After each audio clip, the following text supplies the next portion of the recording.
7 అడుగులు నడిచిన వాడే 7 జన్మలు తోడుంటాడు.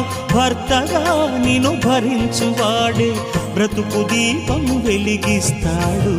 అతని హృదయం నాటి చెరామి, అగ్నిహోత్రమే అందుకు హామీ. అతని హృదయం నాటి చెరామి, అగ్నిహోత్రమే అందుకు హామీ.